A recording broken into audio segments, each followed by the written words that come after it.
서 11장 5절 6절 말씀 중심에서 성경을 통해 하나님을 알아갑시다 라는 제목으로 하나님 말씀 증거하겠습니다. 성경을 통해서 하나님께서는 하나님 자신을 계시하셨고 또한 자연 계시, 우리 인생의 이성의 빛을 주셔가지고 그 본성의 빛으로 하나님을 알아가게 하셨습니다. 이 자연 계시와 특별 계시 이 두 가지를 제외한 어떠한 하나님의 설득도 없다라고 할 수가 있겠습니다. 그저 선포의 형식을 빌려서 하나님께서는 우리의 창조주 되시고 구원자 되시고 심판자 되신다는 것을 말씀해 주고 계십니다. 물론 우리의 생활 속에서 여러 일들 다 하나님의 절대 주권 섭리 속에 특별히 부성적 섭리로 하나님께서 아버지가 자녀를 돌보는 것처럼 어머니가 자녀들을 대하는 것처럼 하나님께서는 우리를 그렇게 대하시면서 하나님의 뜻을 이루어 가신다고 할 수가 있겠습니다. 우리 이제 웨스터민스터 대요리문답 6번에 대한 말씀을 할 것인데요. 6번에 대한 문제와 그 답이 주보에 기록되어 있습니다. 거기에 가장 핵심적인 구절 가운데 하나가 오늘 봉독한 히브리서 11장의 이 말씀인데요. 우리가 하나님을 어떻게 알아갈 수 있는가에 대해서 우리 1번부터 5문까지 여태까지 계속 살펴봤습니다.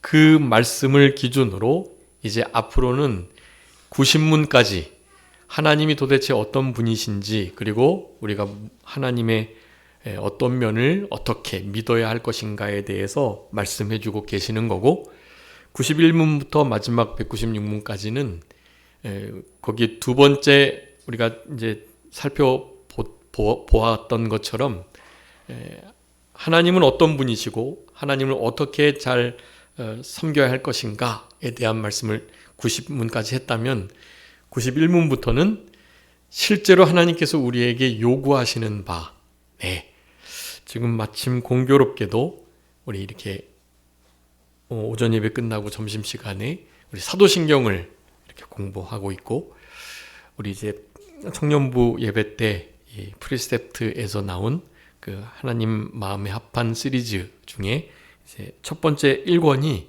하나님 마음에 합한 생활인데요. 하나님 마음에 합한 성도의 생활의 첫 번째가 어떻게 하면 하나님 앞에 예배를 제대로 드릴 수 있는가. 예배 생활에 대한 것을 그렇게 다루게 되는데요.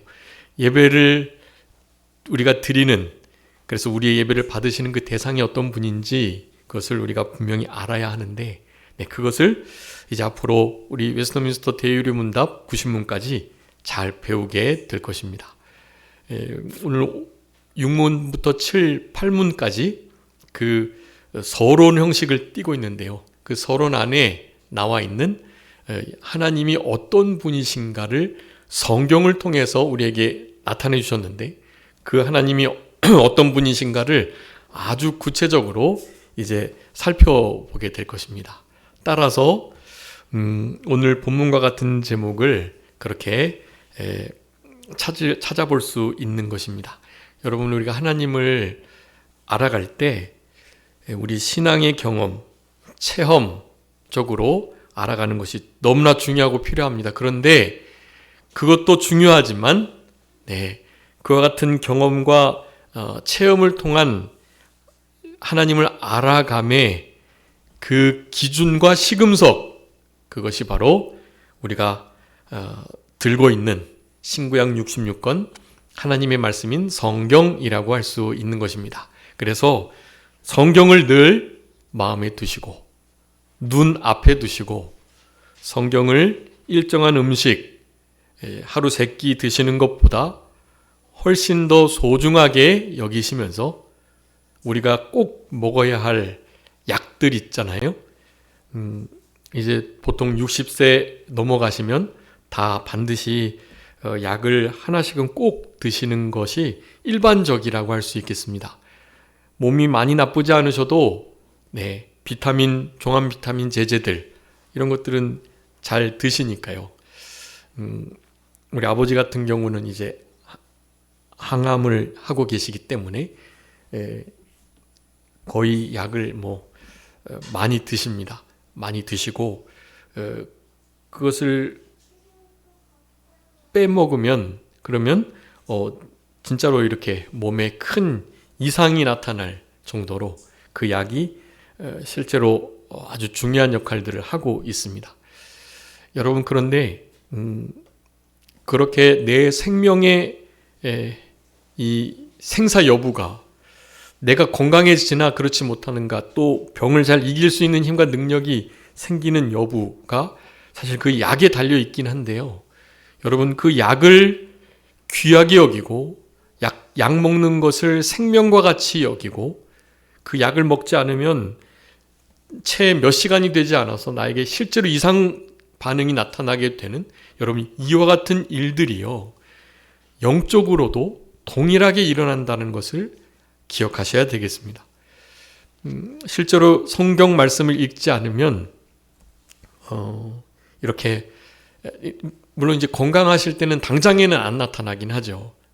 며칠을 굶어도 괜찮은 경우들이 있습니다. 우리 몸을 하나님이 그렇게 잘 만들어 놓으셔서 내 몸에 축적된 에너지들이 있거든요. 그 에너지들을 잘 찾아내가지고 그 에너지원으로 여러 가지 에너지가 아닌 성분들을 환원해가지고 바꿔가지고 에너지원으로 사용하게 되게 만들어 놓으셨어요, 하나님께서.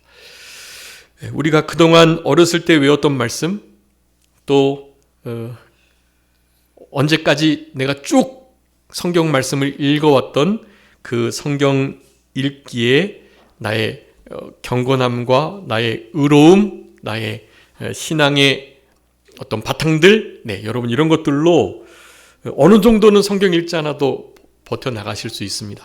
여러분, 그런데 꼭 사탄 마귀는요, 우리가 그렇게 건강하고 우리 몸이 잘 먹지 않아도 잘 적응을 해서 내 몸의 일부를 잘 이렇게 에너지원으로 사용해서 그렇게 쓰러지거나 아프거나 하지 않도록 내 몸이 그 일들을 제대로 해 나갈 때는 사탄 마귀는 건드리지 않아요. 그런데 사탄 마귀는 꼭 우리의 약점을 알고 우리가 가장 약할 때를 잘 아는 것입니다. 우리가 지금 마태복음 금방 공부하고 있는데, 우리 예수님께서도 사탄 마귀에게 시험을 받으셨는데 언제 받으셨죠? 금식을 40일 마치시고 가장 연약해지셨을 그때에 사탄 마귀는 공격을 하는 겁니다. 첫 번째 공격이 어떤 공격이었죠? 돌을 명하여서 떡을 만들어 먹으라 라는 거예요. 그건 예수님께서 눈 감고도 하실 수 있는 일. 돌이 없어도 떡이 그냥 생겨나게 하실 수 있는 분이시잖아요. 창조자이시니까요. 그런데도 그 일을 하시지 않으셨습니다. 하나님의 명령이 없으셨고, 또 사람은 무엇으로 사는 것이 아니다? 떡으로 사는 것이 아니다. 하나님의 말씀으로만 사는 것이다. 여러분, 그렇게 읽으셔야 합니다. 사람이 떡으로만 사는 것이 아니고 하나님의 말씀으로 사는 것이다 라고 되어 있긴 한데요, 그 원어적인 의미는 우리 한국어로 더 이해하기 쉽도록 그렇게 읽으시는 것이 중요합니다. 두 가지를 같이 읽으셔야 돼요. 사람은 떡으로 사는 것이 아니다. 하나님의 말씀으로만 사는 것이다. 하나님의 말씀으로 사실 우리의 육의 생명까지도, 내가 먹어야 할 떡의 영양까지도 말씀이 책임져 주실 수 있다라는 믿음을 가지고 살아가시는 거예요. 여러분, 그런 삶을 살아낼 때 우리가 꼭 먹어야 될 음식, 꼭 먹어야 할 약, 여러분, 이런 것보다도 하나님의 말씀을 생명 삼고 말씀을 귀하게 여기며 그 말씀을 항상 옆에 두고 그 말씀을 눈앞에 두고 그 말씀을 귀히 여기면서 살아갈 수 있는 우리들이 되는 것입니다. 왜 그렇게 해야 됩니까? 다른 것으로는 하나님을 알아갈 방편이 없는 것입니다. 만물에 하나님의 보이지 않는 신성과 그 능력이 일부 나타나 있어요. 그것으로는 하나님의 자녀에게는 너무나 이제 턱없이 부족한 겁니다. 성경 말씀을 통해서만이 하나님이 어떤 분인지, 우리에게 어떤 일을 행하셨는지, 그분이 어떤 성품을 가지고 계신지, 우리를 위해서 하셨던 일들이 무엇인지, 지금 주고 계시는 은혜와 앞으로 우리에게 허락하실 은혜는 무엇인지, 그분이 우리에게 허락하실 그 영원한 하나님의 나라는 어떠한 나라인지, 이 땅에서도 하나님의 나라를 어떻게 이루어 가기를 원하시는지, 여러분 이런 것들을 성경 말씀을 통해서 알게 해주시는 거예요. 여러분의 삶 속에 하나님을 경험적으로 체험적으로 알아갈 수 있습니다. 여러분 그런데 그것은 어디에 기준이 되어야 되느냐? 하나님의 말씀의 기준이 되어야 되는 겁니다. 하나님의 말씀을 바탕으로 그 말씀이 계시된 것까지만 우리는 하나님을 경험하는 그런 삶을 살아가야 하는 것입니다. 거기에 지나면 옳은 것은 옳다, 아닌 것은 아니다, 성경이 가라는 것까지, 멈추라는 것까지 그렇게 해야만 하는 거예요. 그렇지 않고 더 가거나 먼저 멈춰서거나 하면 그것은 악으로부터 나는 것이다 라고 성경은 분명히 말씀해주고 계세요. 그러니까 우리는 하나님을 더 깊이, 더 분명하게, 더 온전하게 알아가는 우리들이 되셔야 되는데요. 그것은 어디서부터요? 성경 말씀에서부터, 성경으로부터 하나님을 알아가야만 한다라는 것을 우리에게 특별히 웨스터민스터 대의문답은 아주 강하게 우리에게 요구하고 계시는 것이다 라고 할 수가 있겠습니다. 여러분 오늘 본문에 보면 에녹의 신앙이 믿음의 사람들이 열거되면서 나오고 있는데요. 여러분 에녹의 신앙 어떤 신앙이라고 알고 계십니까? 에녹의 신앙은 어떤 신앙이죠? 히브리서 11장에 있는 대로라면 하나님을 기쁘시게 하는 자라 하는 신앙을 가졌다고 할 수 있겠습니다. 하나님을 어떻게 기쁘시게 했을까요? 히브리서 11장 6절에 의하면 하나님께서 계신 것, 그리고 자기를 찾는 자들에게 상 주시는 분이신 것, 이것을 믿고 하나님을 기쁘시게 했다는 거예요. 그런데 그 사이에 뭐가 하나 있습니다. 네, 무엇이 있죠? 하나님을 기쁘시게 하라는 자라는 인정을 받았는데 하나님이 계신 것과 하나님을 찾는 자들에게는 상을 주시는 분이시라는 것을 믿는 그 믿음이 에녹에게 있던 것은 너무나 분명합니다. 근데 그 사이에 뭐가 하나 더 있죠? 하나님께 나아가는 자. 네, 이게 아주 중요합니다. 여러분 날마다 하나님께 나아가는 그런 삶을 살아내는 그 자체가 일단 중요한 거예요. 다른 거 잘 못해도 하나님께 막 나아가려고 하기만 하면요, 그 모습을 하나님은 기뻐하세요. 여러분 지금 이렇게 주일날 사실 여러 가지 바쁘고 어렵고 힘든 일들이 있으실 건데 하나님의 전에 정말 잘 나아오셨습니다. 하나님 앞에 나아오는 그 모습이 본이 교회에 나오는 거예요. 보이지 않는 하나님께 어떻게 나아가겠습니까? 사실 우리 날마다 말씀을 대면하며 성령님의 인도를 따라서 예수 그리스도의 십자가를 눈앞에 보이는 것처럼 그 십자가 앞에 감사 감격하며 살아가는 것, 나아가는 건 맞아요. 그런데 그 모든 것들이 함께 어우러지는 것이 바로 이 보이는 교회입니다. 보이는 이 교회에, 특별히 주일 예배에 나아오는 것, 하나님께 나아가는 것입니다. 그것 자체를 하나님은 기뻐하신다. 에녹은 그런 삶을 살아냈다고 증거하고 있는 거예요. 하나님이 반드시 계시고 하나님을 찾는 자들에게는 반드시 상을 주시는 분이시다. 그래서 그것을 뒷받침하는 말씀이 유다서 1장 1절 14절부터 15절 그 말씀입니다. 주보에 다 기록해 두었어요. 거기에 아담의 7대 손 에녹이 사람들에 대해서, 이 사람들은 타락한 길을 가는 거짓 선지자들에게 미혹된 하나님을 회방하고 적그리스도를 그리스도로 여기는 자들이라고 할 수 있는데, 그들에게 예언하여 이른 거예요. 바로 주께서 그 수만 거룩한 자와 함께 임하셨다라고요. 주님께서 임하셨고 그리고 앞으로 임하실 것까지 확실한 예언적 과거형으로 기록한 것입니다. 예수님께서 초림하셔서 이 땅에 오셨고 그 예수님을 우리들이 만났고 그 만난 주님이 승천하셔서 하나님 우편에 앉아 계시는데 이제 곧 그분이 다시 오시게 될 것을 말씀하는 거예요. 재림신앙, 하나님 앞에 바싹 나아가는 자들은 이 재림신앙을 항상 가지고 있는 겁니다.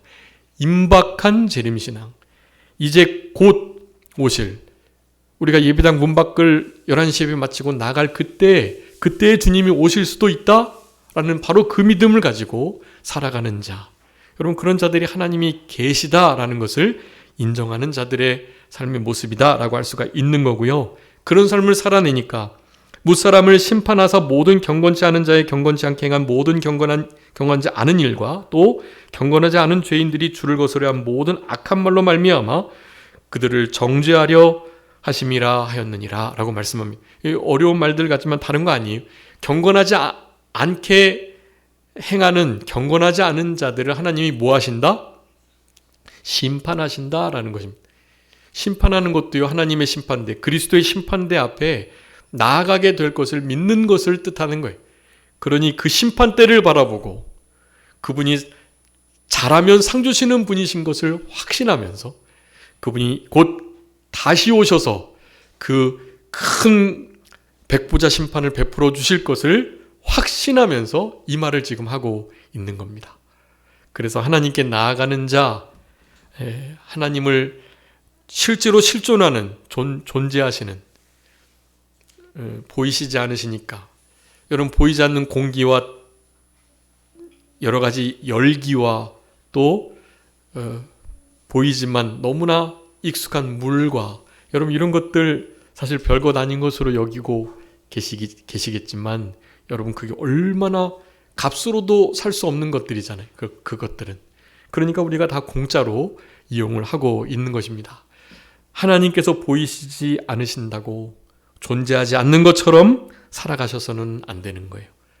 하나님이 진짜 실존하여 계시다라는 것을 자연 계시를 통해서, 특별 계시, 성경을 통해서 우리에게 너무나 분명하게 말씀해주고 계시니까 우리는 그와 같은 진리를 우리의 마음 깊이 새기면서 이 땅을 살아가야 할 자들이라는 것입니다.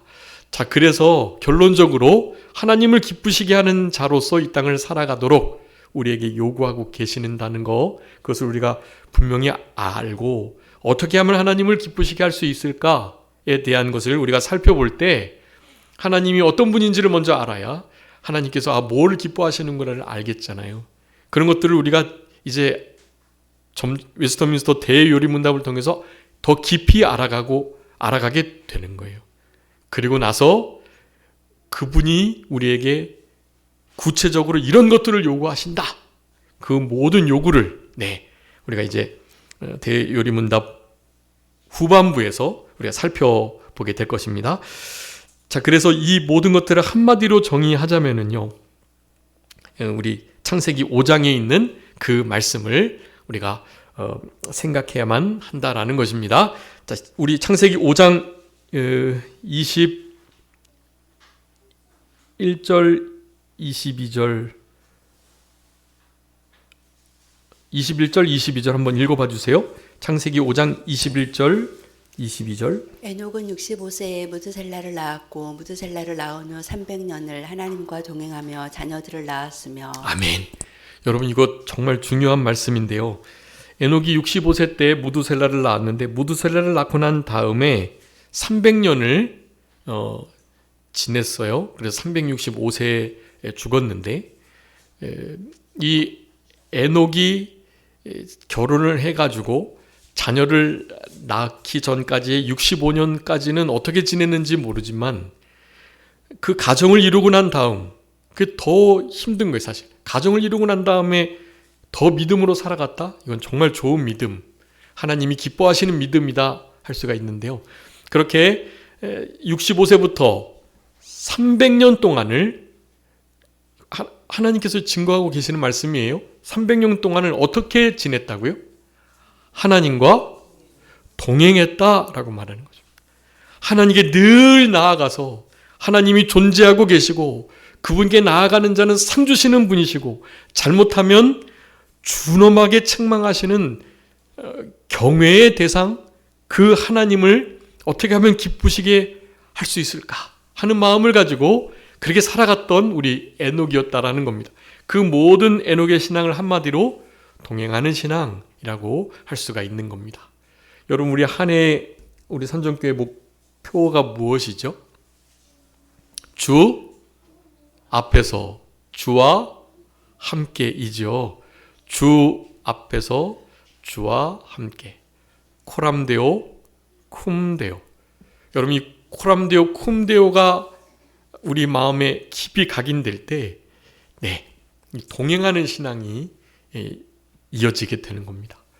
모르긴 몰라도 에녹은 반드시 하나님 그 앞에서의, 그 눈동자 앞에서의 준엄하신, 너무나 두려운, 공의롭고 정의로우신 하나님의 그 심판대 앞에서 잘된 것은 상 받을 것을, 그리고 실수하고 잘 못한 것에 대해서는 준엄하신 책망을 받을 것을 확신하면서 그렇게 믿음으로 살아갔던 것이 분명합니다. 그렇게 어디서 무엇을 하든지 하나님과 함께 동행하며 그분 앞에서 그분과 함께 그렇게 살아갔던 우리 에녹이었을 것이 분명한 것입니다. 여러분, 우리도 하나님을 어떻게 하면 기쁘시게 할까 하는 이 마음 태도를 가지고 성경을 통해서 하나님께서 그럼 무엇을 기뻐하실까라는 것들을 찾아보면서 그렇게 동행의 신앙을 잘 살아가는 우리들이 될 때, 우리 대요리문답이 우리에게 요구하는 그 요구를 잘 이루어드릴 수 있습니다.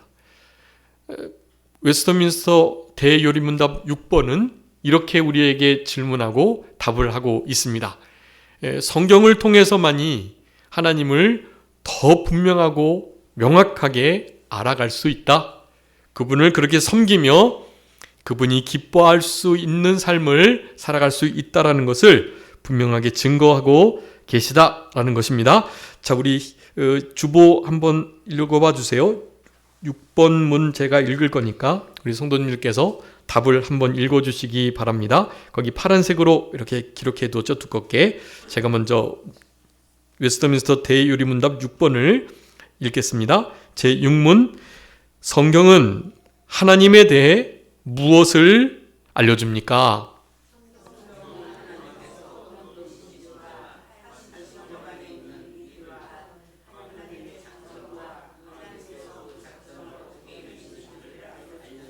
아멘.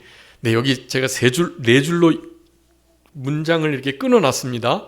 여러분, 그 네 가지를 성경이 우리에게 하나님께서 어떤 분이신지를 그렇게 알려주고 계시다라는 거예요. 네, 네 가지 여러분 중요합니다. 이 네 가지를 이제 앞으로 더욱 분명하게 배워나가게 될 것입니다. 그러니까 오늘은 서론과 같은 거예요. 내일 다음 주에 7문과 8문도 서론적인 면인데요. 그 모든 것들을 우리는 정말로 자세하게 알아야 할 필요가 있습니다. 네, 그것을 알고 그것을 깊이 내가 깨달은 것만큼 우리 주님을 더 사랑하고 주님을 두려워하며 살아갈 수 있게 되는 것입니다. 그렇게 되면 동행하는 신앙이 가능해요. 에녹처럼 그분 심판대 앞에 두려움으로 설 그 때를 믿음으로 잘 준비할 수 있게 되는 것입니다. 여러분의 삶 속에 그런 은혜가 있으시기를 간절히 바랍니다. 여기 네 가지 성경이 하나님께 대하여 알려주는 것이 있어요. 첫 번째는 무엇을 알려주시죠? 하나님께서는 어떤 분이신지, 여러분 그 어떤 분이신지에 대한 대답 중에 오늘 히브리서 11장 5절 6절의 말씀이 있는 것입니다. 자, 히브리서 11장 6절에는 어떤 분이시라고 말씀하셨죠? 하나님은 어떤 분이시다? 자기에게 나아가는 자. 네, 이게 중요해요. 나아가는 자. 나아가는 자를 하나님께서는 기뻐하시는 분이다라는 거예요. 하나님께 나아가는 자. 자기를 찾고 또 찾는 자들 하나님 기뻐하시는 분이시라는 거예요. 네.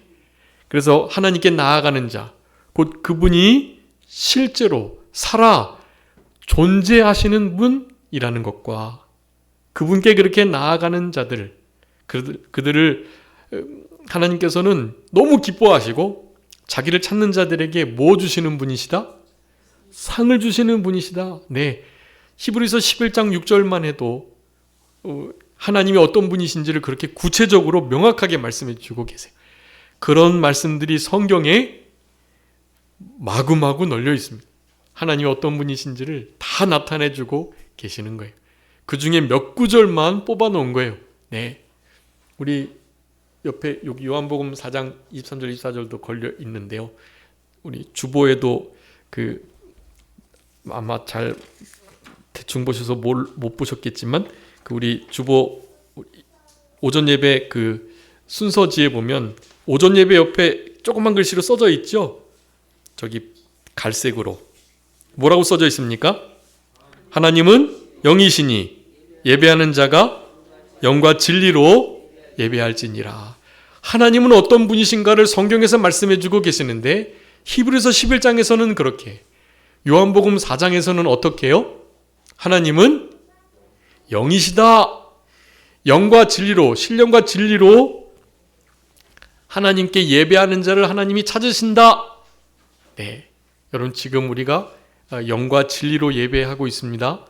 무슨 교회의 어떤 프로그램이나 또 예배 인도자들의 어떤 퍼포먼스로 예배를 드리는 게 아니에요.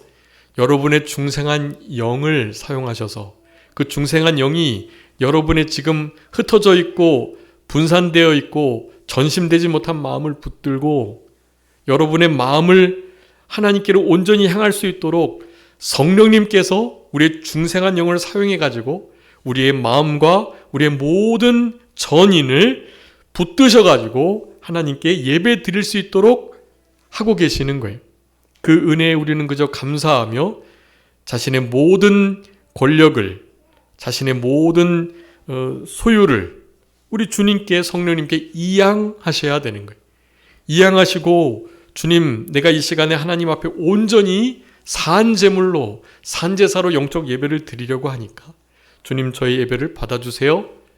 특별히 다른 무엇으로가 아니라 내 신앙의 경험과 내가 그동안 예배 드렸던 어떤 예배의 방법들을 따라서가 아니라 무엇으로요? 진리로요. 진리의 말씀대로, 성경 말씀에 기록된 대로 예배하겠습니다. 라고 마음을 하나님께 드리는 겁니다. 신령과 진정으로, 영과 진리로 예배하는 것입니다.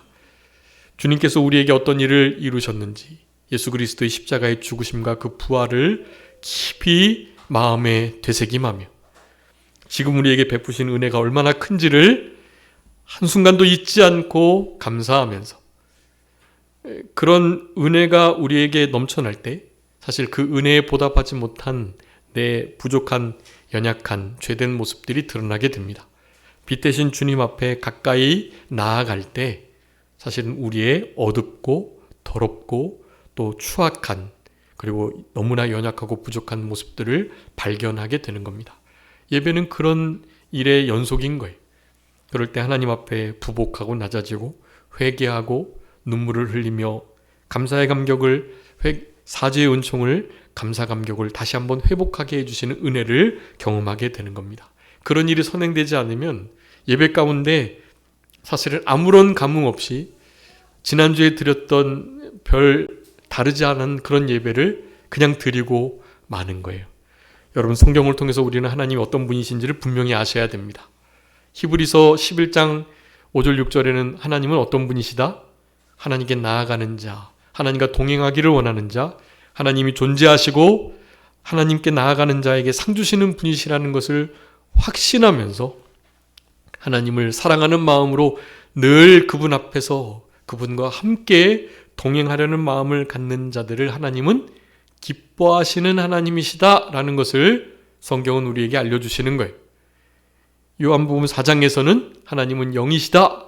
하나님은 빛이시고 하나님은 사랑이시고 하나님은 회전하는 그림자도 없으신 분이고 하나님은 질투하셔서 진노의 불로 모든 것을 태우시는 분이시고, 네, 하나님이 어떠한 분이신지에 대해서 성경은 분명하게 말씀하고 계시는데, 말씀드렸던 방금 그것들은 다 하나님이 어떠한 일들을 하시는 것에 대한 표현들이고, 특별히 요한복음 4장은 하나님의 본질에 대한 말씀을 하고 계시는 거예요. 하나님은 영이시다라는 거예요. 그러니 우리는 영으로 예배를 해야만 하는 것입니다. 하나님께서 영이신데 더 이상 영으로만 계시지 않는 하나님이신 것을 우리에게 나타내 주셨어요. 제2위 하나님이신 성자 예수 그리스도께서 육신의 몸을 입고 이 땅에 오셨기 때문에 하나님도 우리와 같은 형상이시다. 즉 우리도 하나님과 같은 형상으로 화할 수 있는 존재들이 된 것을 분명하게 말씀해 주고 계시는 겁니다. 그러니까 우리는 영으로만 예배하는 것이 아니고 영을 담고 있는 이 육체가 하나님 앞에 온전히 산제사로, 산제물로 드려질 수 있도록 그렇게 하나님께 예배해야만 하는 겁니다. 산제사와 영적 예배, 제사와 예배는 사실 원래는 다른 거예요. 그 의미를 사실 같이 이렇게 생각하게 연결돼 가지고 계속 구약의 어떤 율법적인, 율례적인 규례들이 사실 좀 따라오게 되는 경향이 좀 많습니다. 그런데 로마서 12장의 그 말씀은 사실 전혀 다른 말씀이에요. 여러분, 산제사는요, 우리 제사는 이미 폐해졌기 때문에요. 제사는 없는 거예요. 여기도 제단이라고 흔히 말하는데 제단이 아닙니다. 제사 드리는 것이 아니잖아요. 제단이 아니고 제사가 아니에요. 예배 드리는 곳이고 하나님 앞에 신령과 진정으로 영과 진리로 예배를 하는 것입니다. 예배를 하나님께 올려 드리는 것인데요. 그럼 산제사는 뭐냐? 산제사는 이 영적 예배를 드리는, 영과 진리로 예배를 드리는 공적 예배 시간뿐만 아니라 여러분의 삶의 모든 영역에서 여러분의 삶이 하나님 앞에 온전한 예배자의 모습이 되도록 이라는 의미, 그게 산제사는 그런 뜻입니다. 지금도 물론 산제사로 하나님께 드려져야 되죠. 예배 드리는 것까지도 당연히 산제사로 드려야 되는 건데, 예배 드리는 것만이 아니라 여러분의 이제 주일 아닌 월요일부터 토요일까지의 모든 삶도 어떤 삶으로요? 산제물로서의 생활을 하시라는 의미를 사도 바울이 강조하고 있는 거예요. 그거는. 그래서 어쨌든 우리는 산제사로 하나님 앞에 이 시간에도 예배를 드리셔야 되는 겁니다. 제물답게 내 생각, 내 뜻, 내 마음, 내 모든 것들을 다 마치 죽어진 것처럼 여기시고 예수 그리스도의 그 보혈을 의지해서 주님께서 이 시간에 무엇을 나에게 명령하시나, 뭐를 바라고 계시는가, 또 어떤 위로의 말씀을 주시려 하는가, 또 어떤 우리에게 연약한 부분들을 세워가게 하시려는가, 그런 부분에 아주 민감하게 그리고 정말 모든 마음을 다 기울여서 그렇게 하나님 말씀을 듣고 하나님께 드려야 할 것들을 드리면서 예배를 하시는 거예요. 이런 모든 것들이 성경에 다 나와 있습니다. 그렇게 우리는 살아계신 그 창조자, 구원자, 심판자, 절대 주권 섭리자 되시는 그분을 예배하는 자로 이 땅을 살아가도록 부르심을 받았다라는 것을 여러분 기억하셔야 되는 겁니다. 하나님께서는 어떤 분이신가 성경이 말씀하고 있고, 두 번째는 무엇을 말씀해주고 계십니까? 한 신격 안에 위들과, 이게 바로 삼위가 있으신데 신격, 한 하나님으로서 삼위를, 삼신격을 가지고 계시다는 것을 말하는 거예요.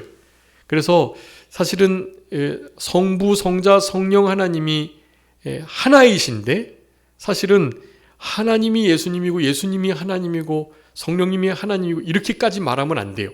그거는 사실은 이게 그 격을 없애버리는 것이기 되기 때문에, 그래서 삼위일체의 이 교리를 사실 우리의 인간의 이성으로 이해하기가 좀 어렵습니다. 그런데 중요한 것은 한 분 하나님께서 계시는데 그 한 분 하나님은 세 위격을 가지고 계신다. 이거 사실은 이 신비가 너무나 오묘해서요. 이거 이해될 듯하면서도 우리가 내가 나름대로의 어떤 도표를 한번 그려보거나 도식화하거나, 그리고 예를 들어서 삼위일체를 설명하려고 하는 순간, 그 삼위일체의 그 신비가 사실 깨지게 됩니다. 한쪽으로 치우치게 돼요. 단일이나 양태나 이런 식으로 나눠지게 되거든요. 그러니까 여러분 안에 하나님이 주시는 그 감동이 있으실 거예요. 그것을 의심하지 마시고, 그래, 성경은 한 분 하나님이시지만 그 한 분 하나님 안에 세 위격이 있으시다라고 믿으시는 거예요. 그것을 삼위일체라고 표현을 하는 겁니다. 좀 어렵습니다. 이것은 사실 신학적으로도 아직 온전하게 증거되지 못했고, 사실 인간의 차원에서, 인간의 언어로, 인간의 이해로는 이것을 어떻게 합리적으로 해석하기가 좀 어렵습니다. 그렇지만 삼위일체, 그것은 성경이 너무나 명확하게 말씀하고 있는 거예요. 삼위일체라는 단어는 없지만 이제 우리 오후 예배 시간에 우리 사도신경 해설하면서 이제 마지막 오늘 성부 하나님에 대한, 하나님이 아버지 하나님에 대한 것을 오늘 마칠 거고요. 다음 시간에 이제 네 번째로 그 우리가 여태까지 지금 이제 창조자 하나님, 전능하신 하나님, 그다음에 아버지 하나님에 대해서 우리가 살펴봤단 말이에요. 그러면서 하나를 지금 더 다음 시간에 해야 하는데, 그것은 바로 삼위일체이신 살아계신 오직 한 분 하나님, 것을 우리는 사도신경을 통해서 늘 고백하는 거예요. 그 중에서 하여간 오직 살아계신 한 분이신 삼위일체 하나님을 우리는 믿는 건데요. 그 신앙 고백 가운데 이 삼위일체 교리가, 그래서 지난번처럼 좀 죄송하지만 막 성경 구절이 있는 대로 제가 다 찾아가지고요. 한 번만 더 고생해 주시고 다다음 주부터는 잘 보기 좋게 옆에 답 쓰고, 아니 제가 찾아놓은 성경 구절하고 옆에다가 이제 빈칸 이렇게 둘 거니까 옆에 성경 보시고 이렇게 적어주시고 그렇게 하시면 될 것 같아요. 요번만 그렇게 해주시고, 왜냐하면 너무 중요한 말씀들이어가지고요. 좀 그렇게 해주시기를 바라고, 삼위일체 교리는 성경 안에 너무나 많이 있다. 네, 하나님의 삼위일체 되심에 대한 이 귀중한 성경 말씀들을 여러분 성경 말씀 전체를 신구약을 뒤지시면서 잘 정리하시면서 잘 정리해뒀으니까 이것을 잘 머리에 정리하시면서 그렇게 삼위일체 하나님을 우리가 믿고 신뢰하고 따르는 삶을 잘 살아내실 수 있도록 하셨으면 좋겠습니다. 여러분, 삼위일체 교리는요, 그게 우리하고 우리 신앙생활과 나와 무슨 관계야? 여러분, 그렇지 않아요. 성부, 성자, 성령 하나님께서 우리에게 합력하셔서 하시는 이 삼위일체 하나님의 하나님 되심을 믿는 순간, 여러분 진짜 우리의 신앙에 큰 시프트가 되는 그런 일이거든요. 여러분, 하여간 그런 것을 삶 속에서 경험하실 수 있을 것입니다. 한 신격 안에 세 위격들이 있다라는 것을 성경은 우리에게 분명히 말씀해 주고 계십니다. 세 번째는 무엇을 알려주시죠? 하나님의 작정과, 네 번째는요, 그 작정한 것을 어떻게 이루시는지에 대해서 말씀해 주십니다. 거기 성경 구절 썼으니까 그 구절들 잘 찾아봐 주시고요. 그 성경 구절들을 사실 제가 그 밑에다가 다 기록해 두었어요. 그거 보시면서 잘 답을 분명하게 우리 성도님들의 언어로, 워딩으로 잘 정리를 해 주시기 바랍니다. 여러분, 작정이라는 것은 무엇이죠? 하나님께서 하나님의 선하신 뜻대로 모든 걸 다 계획하셨다라는 거예요. 네, 작정 안에 특별히 구원받는 것에 대하여 하나님께서 계획하신 작정을 예정이라고 말해요. 예정. 그래서 예정은 구원받는 것에 대한 모든 것들을 하나님의 선하신 뜻대로 계획하신 건데요. 그러니 죄송하지만 하나님께서 택한 자와 불택자를 이미 계획해 두셨다라는 것이 이렇게 드러나는 거예요. 그래서 이것을 믿지 않는 사람들이 많습니다. 하나님은 누구 지옥 갈 사람, 천국 갈 사람 미리 정해놓고 그렇게 하시는 잔인한 분이 아니야. 그렇게 말하면서 그런 예정을 믿어서는 안 돼라고 말해. 근데 죄송하지만 성경은 그것을 분명하게 말하고 있습니다. 자유의지와 하나님의 예정, 작정, 그 계획하심은 모순되지 않는다, 충돌되지 않는다는 것을 우리는 믿으셔야 돼요. 삼위일체 하나님을 믿으시는 것처럼요, 믿으시면 그 작정, 예정으로 말미암는 우리에게 주신 은혜가 얼마나 큰지를 더 깊이 깨닫게 되실 것입니다. 그러면서 그 작정을 어떻게 이루실 것인가? 그 작정을 이루시는 방법은 두 가지인데요. 바로 창조와 섭리입니다. 거기다 그렇게 잘 써주세요. 작정은 구원을 예정하셨고 그의 모든 것들을 하나님 선하신 때대로 계획하셨던 거 작정이고요. 그 작정을 무엇을 이루신다? 창조와 섭리를 통해서 이루신다. 섭리는 보존, 협력, 통치인데요. 이 작정하심과 이 작정하심을 이루시는 하나님의 그 모든 일들, 그 능력들, 특별히 예수 그리스도의 십자가에 다 오롯이 드러나 있습니다. 우리는 예수 그리스도의 십자가를 그렇게 대하면서 우리 주님께서 작정해 주신 그 은혜에 감사하면서 우리를 긍휼 얻을 그릇으로, 진노의 그릇으로가 아닌 긍휼을 받을 그릇으로 택해 주신 것을 그저 감사하시면서 남은 때 성경을 통해서 하나님을 더욱더 깊이 알아가심으로 성경 말씀에 기록된 하나님이 어떤 분인가를 명확하게 깨달은 것만큼 하나님을 최고로 사랑하며 두려워하며 섬기시는 우리 성도님들이 다 되셔서 우리 주님께서 주시는 모든 은혜와 상급을, 우리 에녹과 같은 상급을 다 받아 누리시는 우리 모두가 되어야 되겠습니다. 자, 기도하겠습니다. 살아계신 우리 아버지 하나님, 은혜와 사랑을 감사합니다. 웨스트민스터 대요리문답을 통해서 우리들에게 너무나 명확한 진리의 말씀을 깨닫게 해주신 은혜를 진심으로 감사합니다. 성경 말씀이 하나님께서 우리에게 어떤 분이신가를 분명히 말씀해 주신다는 것을 오늘 웨스트민스터 대요리문답 6번을 통해서 우리가 함께 상고해 봤사오니 하나님, 이 귀한 진리의 말씀이 우리의 신비에 잘 새겨지고 특별히 하나님의 그 모든 작정하심과 그 작정을 이루고자 하시는 모든 성취가 창조와 섭리를 통해서 보존, 협력, 통치의 이 위대한 역사를 통해서 우리가 생각하는 것과는 전혀 다른 차원으로, 전혀 다른 능력으로 모든 일들을 넉넉히 이루신다는 것을 우리가 확신하면서 그것이 우리들에게 얼마나 큰 안정감이고 얼마나 우리의 큰 감사거리인지를 생각하면서 남은 때 우리에게 믿음 주신 하나님께 감사드리며 그 하나님과 동행하며 하나님과 함께 하나님 앞에서 살아갈 수 있는 그런 참된 믿음의 사람들 다 될 수 있도록 아버지 하나님께서 은혜를 베풀어 주시기를 간절히 바라옵고 그저 모든 것을 주님께 의탁드리오며 살아계신 예수 그리스도의 이름으로 기도 올리옵나이다. 아멘.